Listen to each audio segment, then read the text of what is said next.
Hi guys, the next step that we're going to do is transferring the person to a chair or wheelchair.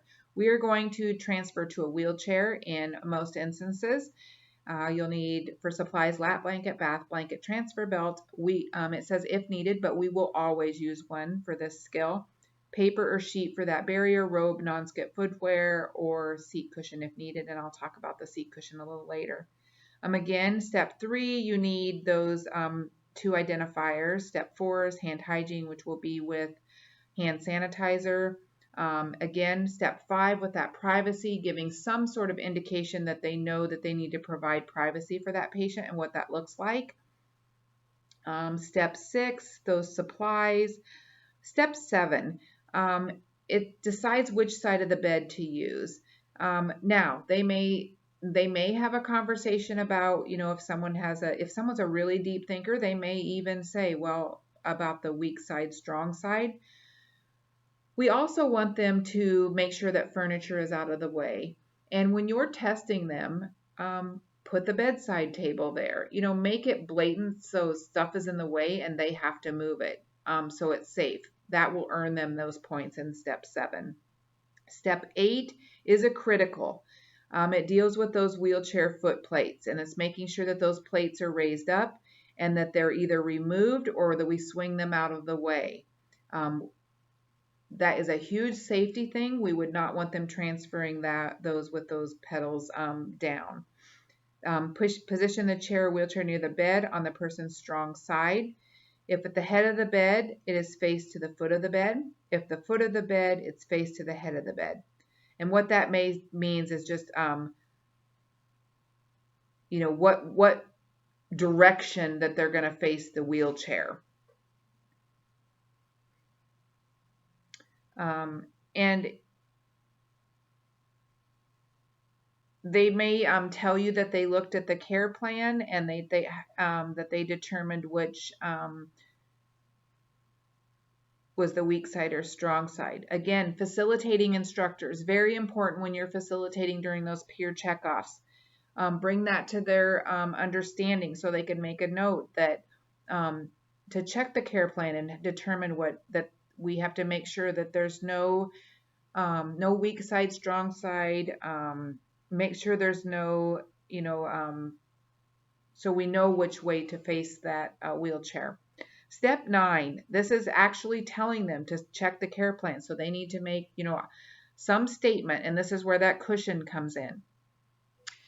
Pretty much every facility and every patient in a facility will have some sort of a cushion if they spend an extended amount of time in a wheelchair as a preventative measure. So we want to start them thinking about that now. So if they don't see it, we want them asking questions. Oh, well, this patient, gosh, I know they're a risk for skin breakdown and there's no cushion in there. Be asking, well, why isn't there? Check on step 9, they would have to identify that they check the care plan and they're looking for any special needs. They may even say special needs such as, I want to make sure they're not dizzy or, something like that. Step 12, place the paper under the person's feet, again, protecting that barrier. Put on that footwear, lower the bed to a safe, comfortable position, lock the brake wheels. Step 13, applying the transfer belt. As I said, we will always use that. Made sure it was over the waist of the clothing. Stood in front of the person, had the person hold on to the mattress. Made sure the person's feet were flat on the floor and had the person lean forward. In step 18, grasp the transfer belt at each side. So you grasp the handles or grasp the transfer belt from underneath. Brace your knees against the person's knees. Block the person's feet with your feet. And again, this may be a little different than what we've done, but this is these skills are written for the latest standards of practice, and so they wouldn't write them if they weren't correct for the current standards of practice. Again, step 20, to get those points, we want that countdown, that 1, 2, 3. So they're talking to the patient and telling the patient so they know when to anticipate the actual movement. Step 21, ask the person to push down on the mattress to stand on the count of 3. And step 20 and 21 are kind of simultaneously happening.